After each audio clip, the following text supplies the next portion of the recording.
Next நம்ம பார்க்குற topic theories தான் பார்க்க போகிறோம். 3 டைப்ஸ் ஆஃப் தியரிஸ் பார்க்க போகிறோம். ஓகேவா? இந்த கோஆர்டினேஷன் காம்ப்ளெக்ஸ்க்கான தியரிஸ் தான் இவங்க. ஃபர்ஸ்ட் ஒன் பாருங்க, வெர்னர் தியரி. ரொம்ப ரொம்ப முக்கியமான ஒரு கான்செப்ட்.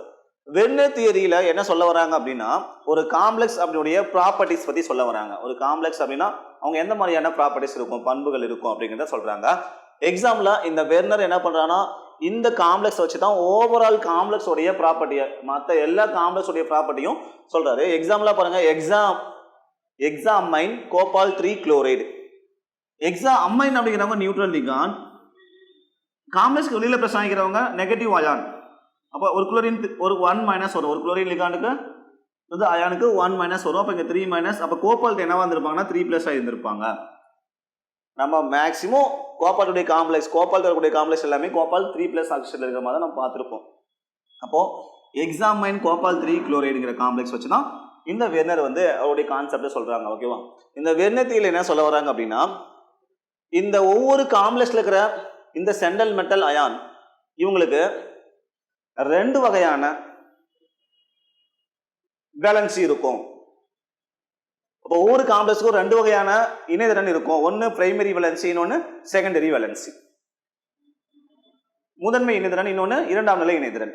இந்த பிரைமரி வேலன்சி அப்படிங்கிறது சென்ட்ரல் மெட்டல் அயானை நோட் பண்றாங்க, மைய உலோக அயனியை நோட் பண்றாங்க. செகண்டரி வேலன்சி அப்படிங்கிறது இரண்டாம் நிலை இணைதிறன் அப்படிங்கிறது இந்த சென்ட்ரல் மெட்டல் அயானுடைய கோஆர்டினேஷன் நம்பரை நோட் பண்றாங்க. கோஆர்டினேஷன் நம்பர்னா என்னங்க சார் அப்படின்னா, இந்த சென்டர் மெட்டல் அயான், இந்த செக்ஷனுடைய சென்டரா இருக்கிறவங்க யாரு, மெட்டல் அயான். இதை நம்ம சென்ட்ரல் மெட்டல் அயான் சொல்றோம்.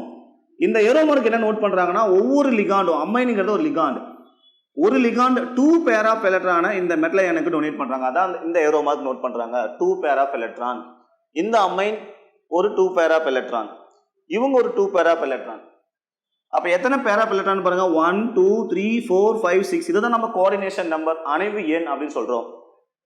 அப்போ செகண்டரி வேலன்சி அப்படிங்கிறது இந்த கோஆர்டினேஷன் நம்பரை நோட் பண்றாங்க.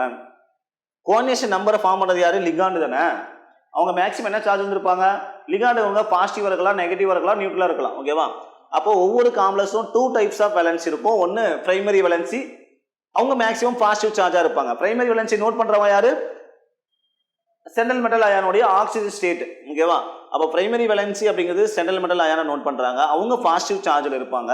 செகண்டரி வேலன்சி அப்படிங்கிறது இந்த சென்ட்ரல் மெட்டல் அயானுடைய கோஆர்டினேஷன் நம்பரை நோட் பண்றாங்க, அவங்க யாரு, லிகாண்டு, அவங்க என்னவா இருந்திருப்பாங்க, நெகட்டிவ் சார்ஜ்ல இருந்து பாசிட்டிவ் சார்ஜ்ல நியூட்ரல் சார்ஜ்ல இருந்திருப்பாங்க. நெக்ஸ்ட் பாயிண்ட் என்ன அப்படின்னா, இந்த பிரைமரி வேலன்சி யாரு, சென்ட்ரல் மெட்டல் அயான், அவங்கள சாட்டிஸ்ஃபைடு பண்றவங்க, அவங்கள நிறைவு செய்யறவங்க யாரா இருந்திருப்பாங்க, ஒரு நெகட்டிவ் அயானா இருந்திருக்கும். ஓகேவா? ஒரு பாசிட்டிவ் அயானை சாட்டிஸ்ஃபைட் பண்றவங்க யாரு, ஒரு நெகட்டிவ் அயானா இருந்திருப்பாங்க. அதுவே லிகாண்ட் அப்படிங்கிறவங்க யாரு, செகண்டரி வேலன்சி நோட் பண்றாங்க. இரண்டாம் நிலை இணைதிறன் யாரை நோட் பண்றாங்க, லிகாண்டை நோட் பண்றாங்க. இந்த லிகாண்ட் சப்போஸ் நெகட்டிவா இருந்தாங்கன்னா அவங்களும் சாட்டிஸ்ஃபைட் பண்றவங்க பாசிட்டிவா இருந்திருப்பாங்க. லிகாண்ட் பாசிட்டிவா இருந்தாங்கன்னா அவங்களும் சாட்டிஸ்ஃபைட் பண்றவங்க நெகட்டிவா இருந்திருப்பாங்க. லிகாண்ட் நியூட்ரலா இருந்தாங்களா அவங்களும் சாட்டிஸ்ஃபை பண்றவங்க நியூட்ரல் மாலிகுல்ஸா இருந்திருப்பாங்க. அடுத்தது, ஒவ்வொரு காம்ப்ளெக்ஸும் 2 டைப்ஸ் ஆஃப் ஸ்பியர் ஃபார்ம் ஆகுது. ஒவ்வொரு காம்ப்ளெக்ஸும் 2 வகையான கோளங்கள் உருவாகுது அப்படின்னு வெர்னர் சொல்றாரு. அப்போ ஒன்னு இன்னர் ஸ்பியர், இன்னொன்னு அவுட்டர் ஸ்பியர். இந்த ஸ்பியர் தான் உட்கோளம் அப்படின்னும், வெளியில இருக்கிறது நம்ம வெளிக்கோளம் அப்படின்னு நம்ம சொல்றோம். இந்த ஸ்பியர், இன்னர் ஸ்பியர் அப்படிங்கிற இந்த ஸ்பியர் கோஆர்டினேஷன் ஸ்பியர் அப்படின்னு சொல்லுவோம், அணைவு கோளம்.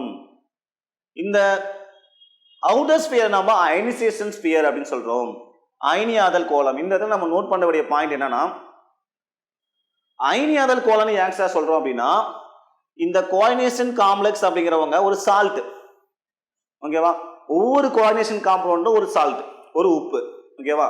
அப்ப அந்த நார்மல் சால்ட் நாம யூஸ் பண்றோம் இல்லையா, அந்த சால்ட்டுக்கும் இந்த சால்ட்டுக்கு என்னங்க சார் டிஃபரெண்ட் அப்படின்னா, நம்ம நார்மலா யூஸ் பண்ற சால்ட் நம்ம வாட்டர்ல அப்ளை பண்றப்ப கம்ப்ளீட்லி டிசோசியேட் ஆயிடும், முழுவதுமாக பிரிகை அடைஞ்சிருவாங்க. என்னவா பிரிகை அடைவாங்க, பாசிட்டிவ் அயானாவும் நெகட்டிவ் அயானாவும் டிசோசியேட் ஆயிடுவாங்க. ஆனா இந்த கோஆர்டினேஷன் சால்ட் கம்ப்ளீட்லி டிசால்வ் ஆக மாட்டாங்க. அப்போ யாருக்கு சார் பாசிட்டிவ் நெகட்டிவ் கன்வெர்ட் ஆவாங்கன்னா, இந்த காம்ப்ளெக்ஸ்க்கு இன்னர்ல பிரசன்ட் ஆகக்கூடிய சென்ட்ரல் மெட்டல் அயான், லிகாண்ட், இவங்க அயானா கன்வெர்ட் ஆக மாட்டாங்க. காம்ப்ளெக்ஸ்க்கு வெளியில பிரசன்ட் ஆகக்கூடிய இந்த நெகட்டிவ் அயான், அந்த காம்ப்ளெக்ஸ்க்கு ஃப்ரண்ட்ல பிரசன்ட் ஆகக்கூடிய பாசிட்டிவ் அயான் யாராவது இருந்தாங்கன்னா அவங்க பாசிட்டிவ் நெகட்டிவா கன்வெர்ட் ஆயிடுவாங்க. ஆனா காம்ப்ளெக்ஸ்க்கு இன்னர்ல பிரசன்ட் ஆகக்கூடிய central metal ion and ligand completely dissociate ஆக மாட்டாங்க. அப்போ இந்த கான்செப்ட் தான் நார்மலான சால்ட்டுக்கும் இந்த கோஆர்டினேஷன் காம்பவுண்ட் சொல்லிய சால்ட்டுக்குள்ள டிஃபரன்ஸ். அப்போ அவுட்டர் ஸ்பியர் நாம ஏன் அயனைசேஷன் ஸ்பியர் சொல்றோம்னா அவுட்டர்ல இருக்கிற இந்த குளோரின் அயனி ஆயிடும் வாட்டர்ல அப்ளை பண்றப்போ, அப்போ நம்ம அயனைசேஷன் ஸ்பியர் அப்படின்னு சொல்றோம். அப்போ ரெண்டு வேலன்சி பத்தி பேசிட்டோம், ரெண்டு ஸ்பியரை பத்தி பேசிட்டோம். ஓகேவா? அடுத்தது இந்த பிரைமரி வேலன்சி அப்படிங்கிறவங்க யாரு? Central metal ion. இவங்களுக்கு டைரக்ஷனல் நேச்சர் இருக்காது, ஸ்பேஸ்ல புறவெளியில திசை நோக்கு பண்பு இருக்காது. ஆனா இந்த செகண்டரி வேலன்சி சொல்லக்கூடிய லிகாண்ட் இவங்களுக்கு டைரக்ஷனல் நேச்சர் இருக்கும். அதாவது ஒவ்வொரு காம்ப்ளெக்ஸ்க்கும் அவருடைய கோஆர்டினேஷன் நம்பரை பொறுத்து பர்டிகுலர் ஜாமெட்ரி இருக்கு, வடிவமைப்பு இருக்கு. அப்போ இந்த சென்ட்ரல் மெட்டல் அயானுடைய சரௌண்டிங்ல பிரசன்ட் ஆகக்கூடிய லிகாண்டோடைய பொசிஷன், டைரக்ஷன் உடைய திசையை பொறுத்து தான் அவங்க என்ன மாதிரியான ஜாமெட்ரியில் இருக்காங்க அப்படிங்கிறத நம்ம டிட்டர்மைன் பண்ண முடியும், எந்த மாதிரியான சேஃப் அப்படிங்கிறத நம்ம சொல்ல முடியும். அப்போ ஒரு சென்ட்ரல் மெட்டல் அயான் இருக்கிறாங்கன்னா அவங்களுடைய சரௌண்டிங்ல லிகாண்ட் அப்படிங்கிறவங்க எப்படி வேணாலும் இருக்கலாம்னு கிடையாது, இந்த டைரக்ஷன்ல தான் இருக்கணும்னு சொல்லியிருக்கோம். அப்பதான் நமக்கு ஒரு பர்டிகுலர் ஜாமெட்ரி கிடைக்கும். அப்ப இந்த லிகாண்டுக்கு டைரக்ஷனல் நேச்சர் இருக்கு, மெட்டல் அயானுக்கு டைரக்ஷனல் நேச்சர் இல்ல. அவங்க எந்த பிளேஸ்ல இருக்கிறாங்களோ அவங்களுடைய சரௌண்டிங்ல தான் லிகாண்ட் இருப்பாங்க. அப்போ லிகாண்ட் அப்படிங்கிறவங்க யாரு? Secondary valency. அவங்களுக்கு என்ன நேச்சர் இருக்குது? டைரக்ஷனல் நேச்சர் இருக்கு. பிரைமரி வேலன்சி யாரு? மைய உலோக அயனி. அவங்களுக்கு திசைநோக்கு பண்பு இல்ல. அப்ப இந்த கான்செப்ட் சொல்றதுதான் யாரு? Werner theory. ரெண்டு ஸ்பியரை பத்தி பேசிக்கிறாங்க, ரெண்டு வேலன்சி பத்தி பேசிக்கிறாங்க, பிளஸ் டைரக்ஷனல் நேச்சர் பத்தி பேசியிருப்பாங்க.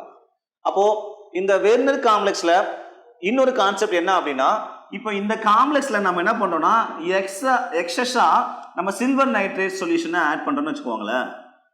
சில்வர் நைட்ரேட் சொல்யூஷன்ல நம்ம அதில் ஆட் பண்றோம் அப்படின்னா இந்த சில்வர் நைட்ரேட் சொல்யூஷன்ல என்ன அயான் பிரச்சனை இருக்கும்? Silver plus ion, nitrate ion பிரச்சனை இருப்பாங்க. இந்த காம்ப்ளெக்ஸ் நம்ம அந்த சொல்யூஷன்ல போடுறோம் வச்சுக்கோங்களேன். சில்வர் நைட்ரேட் சொல்யூஷன்ல நம்ம என்ன பண்றோம்? இந்த சால்ட்டை போடுறோம்னு வச்சுக்கோங்க. நம்ம கிட்ட சில்வர் நைட்ரேட் சொல்யூஷன் இருக்கு. இந்த சில்வர் நைட்ரேட் சொல்யூஷன்ல இந்த காம்ப்ளெக்ஸ் நம்ம ஆட் பண்றோம். யாரு சீக்கிரமா டிசோசியேட் ஆகுவாங்க? இந்த கோபால்ட்டோ அம்மைனோ டிசோசியேட் ஆகாது. காம்ப்ளெக்ஸ் வெளியில இருக்கக்கூடிய குளோரின் 3Cl- கன்வெர்ட் ஆயிடுவாங்க இந்த சொல்யூஷன்ல. அப்ப இந்த சொல்யூஷன்ல யார் இருக்கிறாங்க? சில்வர் பிளஸ் இருக்கு. அப்ப எத்தனை AgCl நமக்கு கிடைக்கும்? 3 டைம் AgCl கிடைக்கும். 3 டைம் AgCl கிடைக்கும். அப்போ ஒரு காம்ப்ளெக்ஸ்ல எக்ஸஸா சில்வர் நைட்ரேட் சொல்யூஷன் நம்ம ஆட் பண்றப்போ எத்தனை மோல்ஸ் ஆஃப் சில்வர் குளோரைடு பிரெசிபிடேட் கிடைக்கும் அப்படிங்கிற क्वेश्चन கேட்பாங்க. ஓகேவா? இது ரொம்ப முக்கியமான ஒரு கான்செப்ட். நெக்ஸ்ட் இந்த அம்மோனியா உடைய நம்பர் ஆஃப் லிகாண்ட், ஓகேவா? அம்மோனியா லிகாண்ட் வந்து குறைஞ்சிட்டே வரப்போ இந்த காம்ப்ளெக்ஸ் உடைய கலர் எந்த மாதிரி சேஞ்ச் ஆகுது அப்படிங்கறது நம்ம क्वेश्चन கேட்பாங்க. இதெல்லாம் NCERT சிலபஸ்ல ஸ்டார்டிங்லேயே இருக்கும். ஓகேவா? அடுத்தது இந்த வெர்னர் தியரி நம்ம VP தியரி போறதுக்கு முன்னாடி இந்த கோஆர்டினேஷன் சால்ட், நார்மல் சால்ட் என்ன டிஃபரெண்ட் அப்படிங்கிறத சொல்லிட்டோமா? அதில் இன்னொன்று கான்செப்ட் என்னன்னா டபுள் சால்ட் அப்படின்னா என்ன அப்படிங்கிறது ரொம்ப ரொம்ப முக்கியம். டபுள் சால்ட் அதுதான் நம்ம மோர் சால்ட் அப்படின்னு சொல்லுவோம். இரட்டை உப்பு, தமிழ்ல மோர் உப்பு அப்படின்னு சொல்லுவோம். அதாவது நம்ம கிட்ட பார்த்தீங்கன்னா FeSO4 அப்படிங்கிற ஒரு சால்ட் இருக்கு, பிளஸ் அம்மோனியம் சல்பேட் அப்படிங்கிற ஒரு சால்ட் இருக்கு. இந்த ரெண்டு சால்ட் நம்ம கம்பைன் பண்ணோம்னா அது நம்ம இரட்டை உப்புன்னு சொல்லுவோம். 6H2O. இதுதான் நம்ம இரட்டை உப்பு அப்படின்னு சொல்றோம், டபுள் சால்ட். ஓகேவா? அதாவது இந்த டபுள் சால்ட் எதுக்கு சார் சம்மந்தம் இல்லாம இங்க சொல்றீங்க அப்படின்னா, இது ஒரு நார்மல் சால்ட். இவங்களை ரெண்டு போய் நீங்க வாட்டர்ல டிசால்வ் பண்ணீங்கன்னா கம்ப்ளீட்டா டிசோசியேட் ஆயிடுவாங்க. ஆனா கோஆர்டினேஷன் காம்பவுண்ட் அப்படிங்கிறவங்க கம்ப்ளீட்டா டிசோசியேட் ஆகாது. அதுக்காக தான் டபுள் சால்ட்ங்கிற கான்செப்ட் கொடுத்துருப்பாங்க. அப்ப டபுள் சால்ட் யார் அப்படிங்கிறது ஒரு கொஸ்டின் தான். அல்லது மோ சால்ட் யாருன்னு கேட்பாங்க. அப்படி இல்லைன்னா இந்த மோ சால்ட்ல எத்தனை டைம் H2O பிரசன்ட் ஆகிக்கிறாங்க, அட்டாச் ஆகிக்கிறாங்க அப்படிங்கிறது கொஸ்டின் கேட்பாங்க. இந்த வெர்னர் தியரி என்ன லிமிடேஷன் சார் அப்படின்னு சொல்லி பார்த்தீங்கன்னா, இந்த கோஆர்டினேஷன் காம்பவுண்ட் அப்படிங்கிறவங்க ஒவ்வொரு காம்ப்ளெக்ஸுக்கும் ஒரு குறிப்பிட்ட கலர் இருக்கு. அந்த கலரை பத்தி இவங்க எக்ஸ்பிளைன் பண்ணல. இந்த கோஆர்டினேஷன் காம்பவுண்ட்ல ஒவ்வொரு காம்பவுண்டுக்கும் மேக்னெட்டிக் ப்ராப்பர்ட்டி இருக்கு. அந்த மேக்னெட்டிக் ப்ராப்பர்ட்டியை பத்தி இவங்க எக்ஸ்பிளைன் பண்ணல. ஓகேவா? அப்ப இந்த காம்ப்ளெக்ஸோடைய கலரை பத்தி எக்ஸ்பிளைன் பண்ணணும், இந்த காம்ப்ளெக்ஸோடைய மேக்னெட்டிக் ப்ராப்பர்ட்டியை பத்தி எக்ஸ்பிளைன் பண்ணணுங்கிறதுக்காக தான் அடுத்ததான் விபி தியரிங்கிறத நம்ம பார்க்க போறோம். அப்ப விபி தியரிங்கிறது நம்ம பேலன்ஸ் பாண்ட் தியரி அப்படின்னு நம்ம சொல்றோம், இணைதிறன் பிணைப்பு கொள்கை அப்படின்னு சொல்றோம். இந்த பேலன்ஸ் பாண்ட் தியரியில் என்ன கான்செப்ட் சொல்றாங்க அப்படின்னா, இங்க காம்ப்ளெக்ஸ்ல இருக்கக்கூடிய மெட்டல் அயான் லிகாண்ட், மெட்டல் அயானுக்கு லிகாண்ட் எலக்ட்ரானை கொடுக்குறாங்க. அப்போ ஒரு லிகாண்ட் ஒரு மெட்டலுக்கு 1 பேர் ஆஃப் எலக்ட்ரானை கொடுக்குறாங்க. அங்க உருவாக்குற bond 1 bond. 1 bond equal to 2 electron. ஒரு பாண்ட் கிரியேட் ஆகிறதுக்கு தேவையான 2 எலக்ட்ரானையும் லிகாண்ட் அப்படிங்கிற ஒருத்தங்களே கொடுக்கறதுனால இங்க ஃபார்ம் ஆகக்கூடிய பாண்ட் கோஆர்டினேட்டட் கோவலன்ட் பாண்ட் அப்படின்னு நம்ம சொல்றோம். ஈதல் சகப்பிணைப்பு அப்படின்னு நம்ம சொல்றோம். ஓகேவா? நெக்ஸ்ட், இந்த மாதிரியான எலக்ட்ரான் டொனேஷன் நடக்கணும் அப்படின்னா இந்த மெட்டல் அயான் அப்படிங்கிறவங்க அவங்களுடைய ஆர்பிட்டால் எம்டியா இருக்கணும். அப்போதான் லிகாண்ட் கொடுக்குற எலக்ட்ரானை வாங்கிக்க முடியும். இந்த லிகாண்ட் அப்படிங்கிறவங்க தாங்கிட்ட எக்ஸ்ட்ரா எலக்ட்ரானை வச்சிருக்கணும். அப்போதான் மெட்டல் அயானுக்கு எலக்ட்ரானை கொடுக்க முடியும். இதெல்லாம் இந்த விபி தியரியுடைய பாயிண்ட்ஸ். நெக்ஸ்ட், இந்த லிகாண்ட் எலக்ட்ரானை மெட்டல் அயானுடைய எம்டி டி ஆர்பிட்டால்ஸ்க்கோ அதாவது எம்டி ஆர்பிட்டால்ஸ்க்கு எலக்ட்ரானை கொடுக்குறப்போ அங்க ஹைபிரிடைசேஷன் நடக்குது. ஓகேவா? அங்க என்ன நடக்குது? ஹைபிரிடைசேஷன் நடக்குது. அந்த ஹைபிரிடைசேஷனால நியூவா நமக்கு என்னது ஆர்பிட்டால்ஸ் ஃபார்ம் ஆகுறாங்க. அதான் நம்ம ஹைபிரிடைஸ்ட் ஆர்பிட்டால்ஸ் அப்படின்னு நம்ம சொல்றோம். அங்க ஹைபிரிடைசேஷன் நடக்கிறதுனால நமக்கு பர்டிகுலர் ஹைபிரிடைசேஷன் கிடைக்கிறாங்க. அது sp3 இருக்கலாம், dsp2 இருக்கலாம். அதுவே கோஆர்டினேஷன் நம்பர் 6 இருந்துச்சுன்னா sp3d2 அல்லது d2sp3 இருந்திருக்கலாம். அப்போ sp3 அல்லது dsp2 வந்தா அவங்களுக்கு பர்டிகுலர் ஜியோமெட்ரி கிடைக்கும். அப்போ sp3 and dsp2 அப்படிங்கிறது கோஆர்டினேஷன் நம்பர் 4க்கு கிடைக்கக்கூடிய ஹைபிரிடைசேஷன். sp3d2 and d2sp3 அப்படிங்கிறது கோஆர்டினேஷன் நம்பர் 6க்கு கிடைக்கக்கூடிய ஹைபிரிடைசேஷன். அதுக்கப்புறமா இந்த கோஆர்டினேஷன் நம்பர் 6 இருக்கக்கூடிய காம்ப்ளெக்ஸ்ல அந்த லிகாண்டுடைய டைப்பை பொறுத்து அவங்க இன்னர் ஆர்பிட்டால் காம்ப்ளெக்ஸையோ அல்லது அவுட்டர் ஆர்பிட்டால் காம்ப்ளெக்ஸையோ ஃபார்ம் பண்ணுவாங்க. உள் ஆர்பிட்டால் அணைவு இல்லைன்னா வெளி ஆர்பிட்டால் அணைவு உருவாக்குவாங்க. அப்ப யாரெல்லாம் ஸ்ட்ராங் ஃபீல்டு லிகாண்ட் அப்படிங்கறத நம்ம தெரிஞ்சிருக்கணும். அப்போ carbonyl, cyanide, ethylene diamine, ammonia இவங்களாம் யாருன்னா ஸ்ட்ராங் லிகாண்ட். இவங்கெல்லாம் ஒரு காம்ப்ளெக்ஸ்ல பிரசன்ட் ஆகிக்கிறாங்க அப்படின்னா அது அந்த காம்ப்ளெக்ஸ் ஆக்டாஹெட்ரல் அதாவது கோஆர்டினேஷன் நம்பர் 6 இருந்தாங்க அப்படின்னா அவங்க ஃபார்ம் பண்ணக்கூடிய காம்ப்ளெக்ஸ் இன்னர் ஆர்பிட்டால் காம்ப்ளெக்ஸா ஃபார்ம் பண்ணுவாங்க. அதுவே லிகாண்ட் வீக் லிகாண்டா இருந்தாங்க அப்படின்னா அவங்க அவுட்டர் ஆர்பிட்டால் காம்ப்ளெக்ஸா ஃபார்ம் பண்ணுவாங்க. இந்த ஸ்ட்ராங் ஃபீல்டு லிகாண்ட் ஒரு காம்ப்ளெக்ஸ்ல பிரசன்ட் ஆகினாங்கன்னா அவங்களுடைய ஒர்க் என்ன அப்படின்னா இந்த சென்ட்ரல் மெட்டல் அயானுடைய ஆர்பிட்டால்ல இருக்கக்கூடிய எலக்ட்ரான்ல சிங்கிள் எலக்ட்ரான் பிரசன்ட் ஆகியிருந்தாங்க அப்படின்னா அந்த எலக்ட்ரானை ஃபேர் பண்ணக்கூடியதுதான் இந்த ஸ்ட்ராங் லிகாண்டோடைய ஒர்க். Next, magnetic property. இந்த வெர்னர் தியரியில மேக்னெட்டிக் ப்ராப்பர்ட்டி பத்தி எக்ஸ்பிளைன் பண்ணல, ஆனா பிபி தியரியில மேக்னெட்டிக் ப்ராப்பர்ட்டி பத்தி எக்ஸ்பிளைன் பண்ணிருப்பாங்க. ஹைபிரிடைசேஷன் நடந்ததுக்கு அப்புறமா அதாவது சென்ட்ரல் மெட்டல் அயானோடைய எம்டி ஆர்பிட்டாலுக்கும் லிகாண்டோடைய எலக்ட்ரான் இருக்கக்கூடிய ஆர்பிட்டாலுக்கும் இடையில ஹைபிரிடைசேஷன் நடக்குது. ஹைபிரிடைசேஷன் நடந்ததுக்கு அப்புறமா இந்த சென்ட்ரல் மெட்டல் அயானோடைய எலக்ட்ரான்ஸ்ல சிங்கிள் எலக்ட்ரான் யாராவது பிரசன்ட் ஆயிருந்தாங்கன்னா அந்த ஆர்பிட்டால்ஸ்ல அவங்க பாரா மேக்னெட்டிக் கேரக்டர். அப்படி இல்லாம அதோடைய ஆர்பிட்டால் கம்ப்ளீட்டாவும் ஃபேட் எலக்ட்ரான் இருந்தாங்கன்னா ஜோடி எலக்ட்ரானா இருந்தாங்க அப்படின்னா அவங்க நம்ம டயாமேக்னெட்டிக் அப்படின்னு சொல்லுவோம். பாராமேக்னெட்டிக் அண்ட் டயாமேக்னெட்டிக் அப்படிங்கிற கேரக்டரை சொல்றாங்க. இங்க உருவாகக்கூடிய பாண்டு ஸ்ட்ராங்கரா இருக்கணும் அப்படின்னா இங்க ஹைபிரிடைசேஷனும் ஸ்ட்ராங்கரா இருந்தாங்கன்னா உருவாகக்கூடிய பாண்டும் ஸ்ட்ராங்கரா இருப்பாங்க சொல்லியிருப்பாங்க. அடுத்தது இந்த விபி லிமிடேஷன். இவங்களுடைய லிமிடேஷன் பாருங்க, விளைவுகள் அப்படி சொல்லி பார்க்குறப்போ குறைபாடுகள் அப்படின்னு சொல்லி பார்க்குறப்போ விபிதியில் என்ன குறைபாடுகள் அப்படின்னா இந்த காம்ப்ளெக்ஸோடைய கலரை பத்தி இவங்க எக்ஸ்பிளைன் பண்ணல. மேக்னெட்டிக் ப்ராப்பர்ட்டி சொல்லிட்டாங்க, கலரை பத்தி இவங்க எக்ஸ்பிளைன் பண்ணல. அப்போ அடுத்தது இந்த மேக்னெட்டிக் ப்ராப்பர்ட்டினுடைய ஃபுல் டீட்டெயிலும் இவங்க எக்ஸ்பிளைன் பண்ணல. அப்போ அதை பத்தி சொல்லணுங்கிறதுக்காக கொண்டு வந்ததுதான் சிஎஃப் தியரி. இது நம்ம சிடி தியரி, சிஎஃப்டி அப்படின்னு நம்ம சொல்லுவோம். ஓகேவா? சிஎஃப்டி.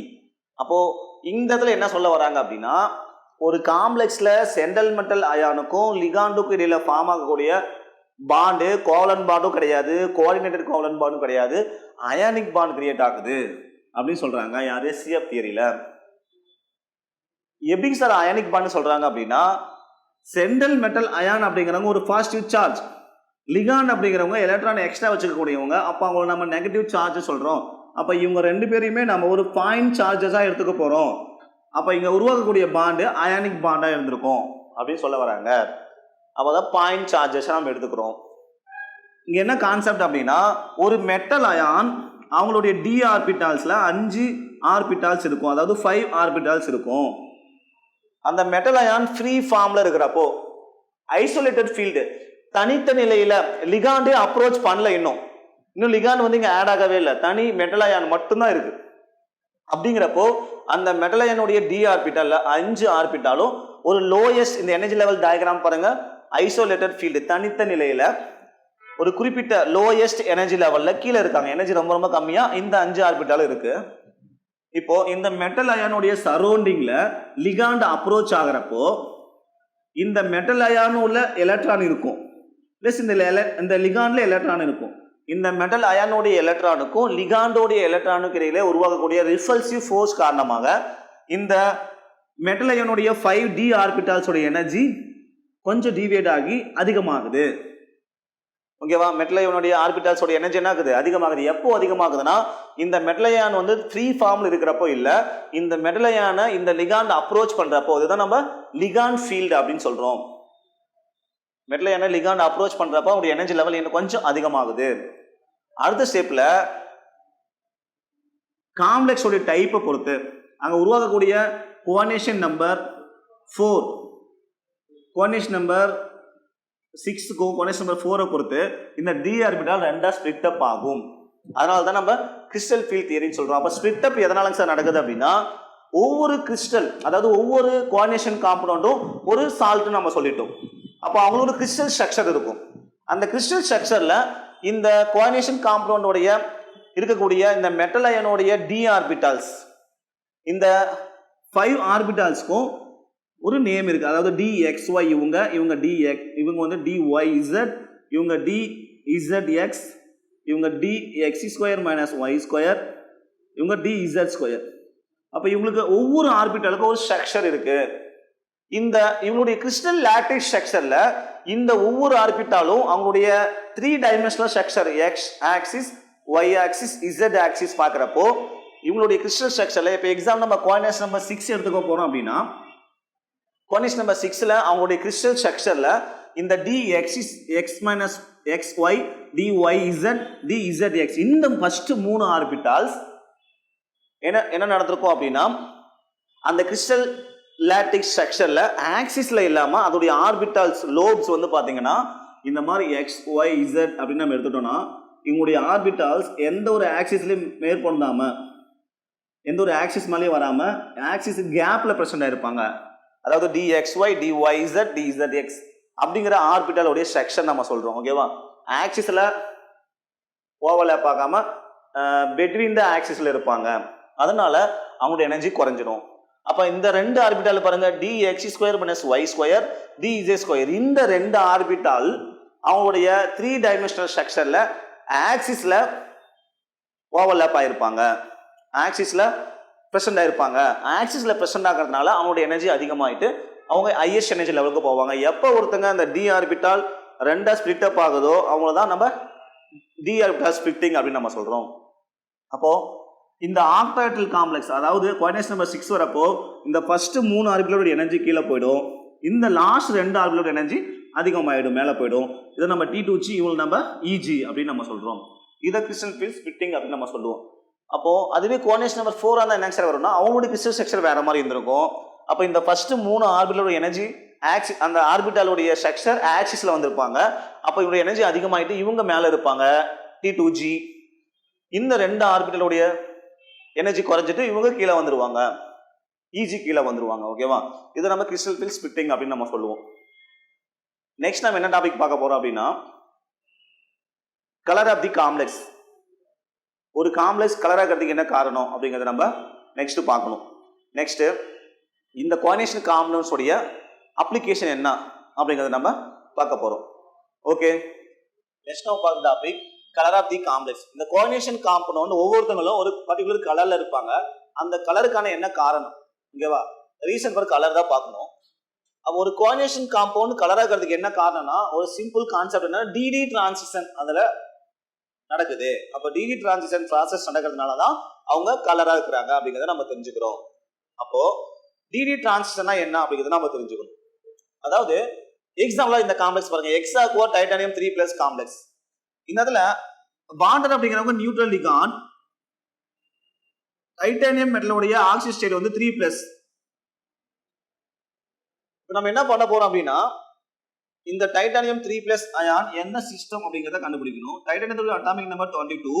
அப்ப electronic configuration outer most electronic configuration 3d2 4s2. 3d2 4s2. இது வந்து அவுட்டர் மோஸ்ட் எலக்ட்ரானிக் கான்ஃபிகரேஷன். அப்போ ஸ்காண்டியம்ல இருந்து ஜிங்க் வரைக்கும் ஆச்சும் நமக்கு, அதாவது அட்டாமிக் நம்பர் 21 to 30 வரைக்கும் நம்ம அவுட்டர் மோஸ்ட் எலக்ட்ரானிக் கான்ஃபிகரேஷன் நமக்கு தெரிஞ்சிருக்கணும். ஓகேவா? அப்போ அந்த டைட்டானியம் அப்படிங்கிறவங்க நியூட்ரலா இருக்கிறப்போ 3d2 4s2. அதுவே இங்க டைட்டானியம் பாருங்க, இந்த காம்ப்ளெக்ஸ்ல 3+ அயானா இருக்கிறாங்க. அப்போ பாசிட்டிவ் அயான் அப்படிங்கிறப்போ எலக்ட்ரான் ரிலீஸ் ஆயிருக்குது. அப்போ இங்க இருந்து 2 எலக்ட்ரான் பிளஸ் இங்க இருந்து ஒரு எலக்ட்ரான் ரிமூவ் ஆயிருக்குது. அப்போ இங்க 1 எலக்ட்ரான் தான் வரும். அப்போ இங்க d1 சிஸ்டம். அப்ப இந்த காம்ப்ளெக்ஸ்ல பிரச்சனை ஆகக்கூடிய டைட்டானியம் d1 சிஸ்டம்ல இருக்கிறாங்க. அப்போ இந்த மெட்டல் அயானோடைய d ஆர்பிட்டால் யாரு 3d ஆர்பிட்டால், அதுல ஒரு எலக்ட்ரான் பிரசன்ட் ஆகிக்குது. இந்த d ஆர்பிட்டால் அப்படிங்கிறவங்க எந்த மாதிரி ஸ்பிளிட் அப் ஆவாங்க? ஏன்னா இவங்க கோஆர்டினேஷன் நம்பர் 6. கோஆர்டினேஷன் நம்பர் 6 அப்படிங்கிறப்ப T2G ஆவும் EG ஆவும் ஸ்பிளிட் அப் ஆயிருப்பாங்க. அப்போ ஃபர்ஸ்ட் எலக்ட்ரான் எங்க ஃபில் ஆகும்? லோயஸ்ட் எனர்ஜில இருந்து தான் ஹையஸ்ட் எனர்ஜிக்கு போகும். அப்போ ஒரு எலக்ட்ரான் தான் பிரச்சனை இருக்குது. அது எங்க பிரச்சனை இருக்கும்? இந்த ஆர்பிட்டால்ல பிரச்சனை இருக்கும். T2G ல ஃபர்ஸ்ட் ஆர்பிட்டால்ல பிரச்சனை இருப்பாங்க. இப்போ நம்ம என்ன பண்ண போறோம்னா, இந்த லோயஸ்ட் எனர்ஜி லெவல் இருக்கக்கூடிய இந்த T2G ஆர்பிட்டாலுக்கு ஒரு லைட் எனர்ஜி நம்ம பாஸ் பண்ண போறோம். இந்த லைட் எனர்ஜியை நம்ம என்ன ரீஜியன்ல அப்ளை பண்ண போறோம்னா, விசிபிள் ரீஜியன்ல கட்புலனாகும் ஒளியை நம்ம என்ன பண்ண போறோம்? இந்த T2G அப்படிங்கிற ஆர்பிட்டாலுக்கு நம்ம எனர்ஜியை கொடுக்குறோம். லைட் அப்படிங்கிறது ஒரு வகையான எனர்ஜி தானே. அப்போ இவங்க இந்த எலக்ட்ரான், அதாவது T2G ஆர்பிட்டால் இருக்கிற இந்த எலக்ட்ரான் லோயஸ்ட் எனர்ஜி லெவல்ல இருக்கிறாங்க. தரைமட்ட நிலையில எனர்ஜி கம்மியா இருக்கு. நம்ம கொடுக்கக்கூடிய எனர்ஜி யாரு? Light energy. அதான் விசிபிள் ரீஜியன்ல நம்ம கொடுக்குறோம். அந்த லைட் எனர்ஜி இவங்க அப்சர்வ் பண்ணிட்டு, அப்சர்வ் பண்றப்ப என்ன ஆகும்? இன்னும் கொஞ்சம் எனர்ஜி அதிகமாகும். அப்ப இவங்களுடைய எனர்ஜி என்ன ஆகுது? அதிகமாகுது. லோயஸ்ட் எனர்ஜி லெவல் இருந்து இந்த T2G ல இருக்கிற ஆர்பிட்டால் இருக்கிற எலக்ட்ரான், அதாவது ஒரு d ஆர்பிட்டால் எலக்ட்ரான் இன்னொரு d ஆர்பிட்டாலுக்கு ஷிஃப்ட் ஆகுது. எப்போ ஷிஃப்ட் ஆகும்? நம்ம லைட் எனர்ஜியை பாஸ் பண்றப்போ. அப்போ இப்ப லோயஸ்ட் எனர்ஜி லெவல் இருந்து ஹையஸ்ட் எனர்ஜி லெவலுக்கு, அதாவது ஒரு d ஆர்பிட்டால் இருந்து இன்னொரு d ஆர்பிட்டாலுக்கு எலக்ட்ரான் டிரான்சிஷன் ஆயிடுச்சு. திரும்ப இந்த எலக்ட்ரான் தன்னுடைய லோயஸ்ட் எனர்ஜி லெவலுக்கு வரணும் அப்படின்னா என்ன பண்ணணும்? தன்னுடைய எனர்ஜியை விட அதிகமா எனர்ஜியை கெயின் பண்ணதுனாலதான் மேல வந்தாங்க. திரும்ப கீழே போகணும்னா தன்னுடைய தான் கெயின் பண்ண எனர்ஜியை ரிலீஸ் பண்ணணும். அப்போ அப்சர்வ் பண்ண எனர்ஜி என்ன பண்ணுவாங்க? ரிலீஸ் பண்ணுவாங்க. அப்ப எனர்ஜி குறைஞ்சது திரும்ப இந்த லோயஸ்ட் எனர்ஜி லெவலுக்கு வந்துடும். இங்க என்ன கான்செப்ட் அப்படின்னா, நம்ம லைட்டை பாஸ் பண்றோம் இல்லையா, அந்த லைட்டு குறிப்பிட்ட எனர்ஜி இருக்கும். அது இல்லாம குறிப்பிட்ட வேவ் லென்த் இருக்கும், குறிப்பிட்ட ஃப்ரீக்வன்சி இருக்கும். அந்த லைட் குறிப்பிட்ட கலர்ல இருக்கும். அப்ப இந்த வேவ் லென்த்துக்கு இந்த கலர் சொல்லி வேல்யூ இருக்கு. ஓகேவா? அப்ப நம்ம ஒரு காம்ப்ளெக்ஸ் மேல லைட்டை பாஸ் பண்றோம். அவங்க ஒரு குறிப்பிட்ட பர்டிகுலர் கலரை நம்ம பாஸ் பண்றோம். அந்த காம்ப்ளெக்ஸ் அந்த எனர்ஜி எடுத்து அந்த காம்ப்ளெக்ஸ்ல இருக்கிற எலக்ட்ரான் எனர்ஜியை வந்து கெயின் பண்ணிட்டு லோயஸ்ட் எனர்ஜில இருந்து ஹையஸ்ட் எனர்ஜி லெவலுக்கு போறாங்க. திரும்ப தன்னுடைய தான் கெயின் பண்ண எனர்ஜியை ரிலீஸ் பண்ணிட்டு லோயஸ்ட் எனர்ஜி லெவலுக்கு வரப்போ லைட் எனர்ஜியை எமிட் பண்றாங்க. அவங்க எமிட் பண்றப்ப இன்னொரு கலர்ல எமிட் பண்ணுவாங்க. அப்சர்வ் பண்ணது ஒரு கலர், எமிட் பண்றது இன்னொரு கலர். இதுதான் நம்ம காம்ப்ளெக்ஸ் கலரா இருக்கிறதுக்கான காரணம் அப்படின்னு நம்ம சொல்றோம். இந்த மாதிரியான ப்ராசஸ் தான் நம்ம DD டிரான்சிஷன் அப்படின்னு நம்ம சொல்றோம். ஏன் நம்ம DD டிரான்சிஷன் சொல்றோம்னு உங்களுக்கு புரிஞ்சிருக்கும்னு நினைக்கிறேன். ஒரு d ஆர்பிட்டால இருந்து இன்னொரு d ஆர்பிட்டாலுக்கு எலக்ட்ரான் டிரான்சிஷன் நடக்குது. இதை நம்ம DD டிரான்சிஷன் அப்படின்னு சொல்றோம். அப்போ எல்லா காம்ப்ளெக்ஸ்ல இருக்கிற மெட்டல் அயானும் கலரா இருப்பாங்களா? எல்லா காம்ப்ளெக்ஸுமே கலரா ஃபார்ம் பண்ணுமா அப்படின்னா எல்லா காம்ப்ளெக்ஸுமே கலரா ஃபார்ம் பண்ணாது. அப்ப எந்த காம்ப்ளெக்ஸ் கலரா ஃபார்ம் பண்ணும் அப்படின்னா, எக்ஸாம்பிளா பாருங்க, இது என்ன சிஸ்டம்? D1 system. அதனால கலரா ஃபார்ம் பண்றாங்க. ஓகேவா? எக்ஸாம்பிளா D0 அப்படின்னு வச்சுக்கோங்களேன். ஒரு காம்ப்ளெக்ஸ் நம்மகிட்ட கொடுத்துட்டாங்க. அந்த காம்ப்ளெக்ஸ்ல இருக்கக்கூடிய டைட்டானியம், அதாவது இந்த இடத்துல மெட்டல் அயான் வந்து D0 சிஸ்டம்ல இருந்தாங்க அப்படின்னா, எக்ஸாம்பிளா பாருங்க, இங்க நம்ம டைட்டானியத்துக்கு பதிலா ஸ்காண்டியம் எடுத்துக்க போறோம்னு வச்சுக்கோங்களேன். இப்ப ஸ்காண்டியம் 3+ அப்படிங்கிறப்போ அதோடைய எலக்ட்ரானிக் கான்ஃபிகரேஷன் D0 சிஸ்டம் வந்துடும். ஏன்னா ஸ்காண்டியம் அப்படிங்கிறவங்க atomic number 21, electronic configuration 3d1 4s2. இது நியூட்ரல் ஸ்டேட்ல இருக்கிறப்போ ஸ்காண்டியம் 3+ அப்படின்னு சொல்லி மாறுறப்போ என்ன நடக்கும்னா, இங்க இருந்து 2 எலக்ட்ரான் ரிமூவ் ஆயிடும், இங்க இருந்து ஒரு எலக்ட்ரான் ரிமூவ் ஆயிடும். அப்போ இவங்க D0 சிஸ்டமா மாறிடுவாங்க. D0 சிஸ்டம் அப்படிங்கிறப்போ எலக்ட்ரானே இல்ல. எலக்ட்ரான் இல்லாதப்போ எப்படி டிரான்சிஷன் நடக்கும்? நடக்காது. அப்போ இவங்க கலர்லெஸ். அப்போ யாரெல்லாம் D0 சிஸ்டமோ அவங்க கலர்லெஸ். எப்படி சார் நம்ம சிஸ்டம் கண்டுபிடிக்கிறதுனா அப்போ கண்டிப்பா நான் தெரிஞ்சிருக்கணும் ஜிங்க் டு ஸ்காண்டியம் இல்ல scandium to zinc outer most electronic configuration நமக்கு தெரிஞ்சிருக்கணும். இன்னொன்னு ஒரு காம்ப்ளெக்ஸ் கொடுத்துட்டாங்க அப்படின்னா அந்த காம்ப்ளெக்ஸ் உடைய சென்ட்ரல் மெட்டல் அயான் ஆர் ஆட்டம்னுடைய ஆக்சிடேஷன் ஸ்டேட்டை நமக்கு கண்டுபிடிக்க தெரிஞ்சிருக்கணும். அப்போதான் நம்ம சிஸ்டமை கண்டுபிடிக்க முடியும். சிஸ்டமை கண்டுபிடிச்சாதான் டிடி டிரான்ஸ்ஃபர் நடக்குதான்னு கண்டுபிடிக்க முடியும். டிடி டிரான்ஸ்ஃபர் நடக்குதா இல்லையாங்கிறத தெரிஞ்சுக்காதான் அவங்க கலரை ஃபார்ம் பண்ணுவாங்களா இல்லையா அப்படிங்கிறத தெரிஞ்சுக்க முடியும். அப்போ D0 சிஸ்டம் மட்டும் தான் சார் கலரை கொடுக்க மாட்டாங்களா அப்படின்னா T10 சிஸ்டம் இவங்க இருந்தாலும் கலரை ஃபார்ம் பண்ண மாட்டாங்க. எக்ஸாம்பிளா காப்பர் பிளஸ் அயான் ஃபார்ம் ஆகுறாங்கன்னா இவங்க D10 சிஸ்டம். D10 சிஸ்டம் ஏங்க சார் எலக்ட்ரான் இல்ல இங்க D0ல எலக்ட்ரான் இல்லைங்க சார், அதனால டிடி டிரான்ஸ்ஃபர் நடக்காது. T10 எலக்ட்ரான் இருக்குதானே, அங்கேயா டிடி டிரான்ஸ்ஃபர் நடக்காது அப்படின்னா 10 எலக்ட்ரான் இருக்குதானே, அப்ப 1 2 3 4 5 6 3 ஆர்பிட்டால் இருக்கு. 6 எலக்ட்ரான் ஃபில் பண்ணிட்டோம். இதுக்கு மேல எலக்ட்ரான் நம்மளால ஃபில் பண்ண முடியாது. அடுத்து எங்க எலக்ட்ரான் போய் ஆட் ஆகும், ஈஸி ஆர்பிட்டால்ல போய் ஆட் ஆகும். அப்ப இங்க 7 8 9 10 இப்போ நம்ம 10 எலக்ட்ரானை ஃபில் பண்ணிட்டோம்.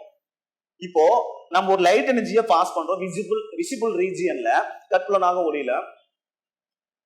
அப்போ இந்த லைட் எனர்ஜியை அப்சர்வ் பண்ணிட்டு இந்த ஆர்பிட்டால இருக்கிற எலக்ட்ரான் இங்க போறாங்க, ஹையஸ்ட் எனர்ஜி லெவலுக்கு போறாங்கன்னா இந்த ஆர்பிட்டால எங்க போய் டிரான்சிஷன் ஆவாங்க அப்படின்னா இங்கேயும் ஏற்கனவே ஒரு ஆர்பிட்டால 2 எலக்ட்ரான் ஃபில் ஆயிடுச்சு, இங்கேயும் 1 ஆர்பிட்டால 2 எலக்ட்ரான் ஃபில் பண்ணியாச்சு, எங்கேயுமே டிரான்சிஷன் நடக்காது. அப்போ இங்கேயும் நோ டிரான்சிஷன்.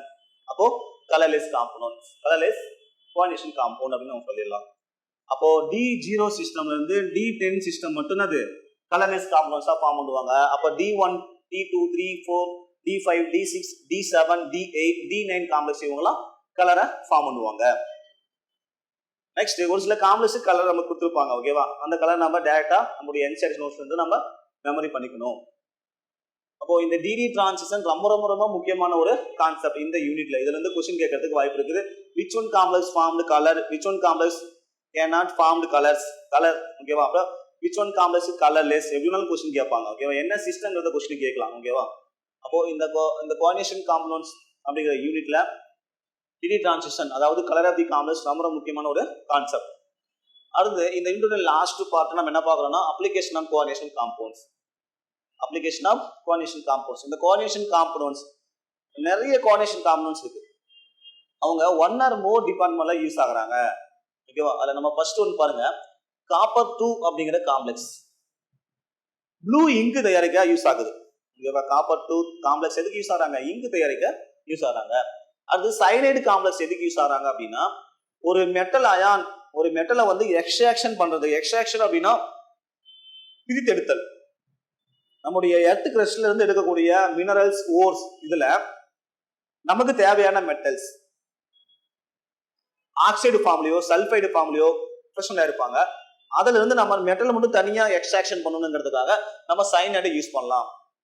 எக்ஸாம்பிளா கோல்டு சில்வர் இவங்கள நம்ம என்ன பண்ணலாம், சைனைடு லிகாண்டை யூஸ் பண்ணி அவங்கள கோல்டு சைனைடு காம்ப்ளெக்ஸ் ஆகும் சில்வர் சைனைடு காம்ப்ளெக்ஸ் ஆகும் கன்வெர்ட் பண்ணிட்டு அதுக்கப்புறமா சில்வர் தனியாகவும் கோல்டு தனியாகவும் நம்ம செப்பரேஷன் பண்ணலாம், எக்ஸ்ட்ராக்ஷன் பண்ணலாம். அதுக்காக இவங்க யூஸ் ஆகுறாங்க. நெக்ஸ்ட் ஒன் பாருங்க, ரொம்ப ரொம்ப முக்கியமான கான்செப்ட், எக்ஸாம்ல கேட்ட क्वेश्चन. இவங்கலாம் சில்வர் புரோமைடு அப்படிங்கிறவங்க போட்டோகிராஃபில யூஸ் ஆகுறாங்க. Silver bromide photography. ஒரு சில கோஆர்டினேஷன் காம்பவுண்ட்ஸ் ஒரு சில ரியாக்ஷன்ஸ்ல கேட்டலிஸ்டாவும் ரியாக்ஷன் பண்றாங்க. கேட்டலிஸ்ட் அப்படிங்கிறது என்னது, வினையூக்கியா பயன்படுறாங்க. எக்ஸாம்பிளா பாருங்க, ட்ரைஃபினைல் பாஸ்பின் ரோடியம் குளோரைடு இவங்களோட நம்ம வில்கின்சன் கேட்டலிஸ்ட் அப்படின்னு நம்ம சொல்லுவோம். இவங்க ஹைட்ரஜனேஷன் ரியாக்ஷன்ல யூஸ் ஆவாங்க. வில்கின்சன் கேட்டலிஸ்ட் அப்படிங்கிறது டைரக்ட் क्वेश्चन. எந்த மாதிரி ரியாக்ஷன்ல யூஸ் ஆறாங்கிறது ஒரு டைரக்ட் क्वेश्चन, ஓகேவா. அப்ப வில்கின்சன் கேட்டலிஸ்ட் அப்படிங்கிறது hydrogenation reaction of alkene and alkyne system, formaldehyde, ஓகேவா. இந்த மாதிரியான ரியாக்ஷன்ல இவங்க கேட்டலிஸ்டா யூஸ் ஆவாங்க. நெக்ஸ்ட் ஒன் பாருங்க, titanium tetrachloride and triethyl aluminium இவங்க நம்ம ஜீக்லர் நட்டா கேட்டலிஸ்ட் அப்படின்னு சொல்லுவோம். ஜீக்லர் நட்டா கேட்டலிஸ்ட் இவங்க பாலிமரைசேஷன் ரியாக்ஷன்ல கேட்டலிஸ்டா யூஸ் ஆவாங்க. பலபடியாக்கல் வினையில பயன்படுறாங்க. மெடிசன்ஸ்ல பாருங்க, ஒரு சில கோஆர்டினேஷன் காம்பவுண்ட்ஸ் வந்து மெடிசனாவும் ட்ரக்ஸாவும் யூஸ் ஆறாங்க. எக்ஸாம்பிளா calcium EDTA complex. Calcium EDTA complex எதுக்கு யூஸ் ஆறாங்க அப்படின்னா ரிமூவிங் த பாய்சன் இன் அவர் பாடி. அப்ப நம்ம உடம்புல இருக்கக்கூடிய லெட் பாய்சன், ரேடியேஷன் பாய்சன், ஓகேவா, இவங்களை ரிமூவ் பண்றதுக்கு யூஸ் ஆறாங்க. இன்னொன்னு சிஸ் பிளாட்டின் அப்படிங்கிற காம்ப்ளெக்ஸ். பிளாட்டினம் பிரச்சனை ஆகக்கூடிய சிஸ் காம்ப்ளெக்ஸ். சிஸ் அப்படிங்கிறது என்னது, ஐசோமரிசம் நம்ம பார்த்தோம் ஜியோமெட்ரிக்கல் ஐசோமரிசம்ல சேம் குரூப் சேம் சைடு. ஓகேவா? அப்ப சிஸ்பிளாட்டின் அப்படிங்கிற இந்த கோஆர்டினேஷன் காம்பவுண்ட் கேன்சர் தெரப்பில யூஸ் ஆகுது, புற்றுநோய் சிகிச்சையில பயன்படுத்துறாங்க. நெக்ஸ்ட் ஒன் பாருங்க, எலக்ட்ரோ பிளேட்டிங் பண்றதுக்கு யூஸ் ஆகுறாங்க. மின் மூலம் பூசுதல், ஒரு மெட்டலை நம்ம பாதுகாக்கணுங்கிறதுக்காக இன்னொரு மெட்டல் அவங்க மேல நம்ம ஸ்ப்ரே பண்றோம்ல, அந்த மாதிரியான கான்செப்ட்ல இவங்க யூஸ் ஆவாங்க, எலக்ட்ரோ பிளேட்டிங் பண்ண யூஸ் ஆறாங்க.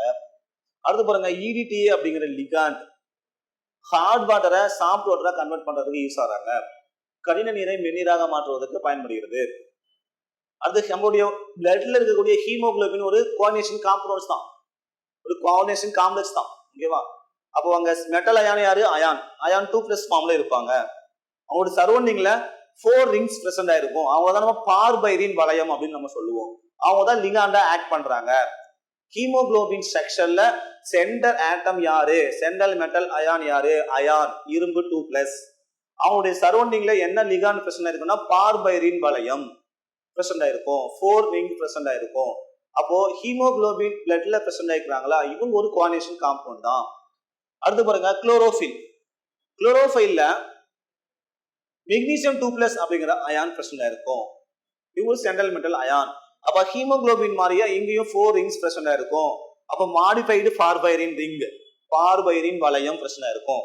விட்டமின் B12, இந்த விட்டமின் B12 அப்படிங்கிற ஒரே ஒரு விட்டமின்ல மட்டும் ஒரு மெட்டல் பிரச்சனை இருக்கும். அந்த மெட்டல் தான் கோபால்ட் பிளஸ் அப்படிங்கிற மெட்டல் வந்து பிரச்சனை இருப்பாங்க. அதுக்கப்புறமா ஒரு சில மெட்டலை வந்து நம்ம பியூரிஃபிகேஷன் பண்றதுக்கும் கோஆர்டினேஷன் காம்பவுண்ட்ஸ் வந்து யூஸ் ஆகுது. எக்ஸாம்பிளா nickel, purification of nickel from Mond process.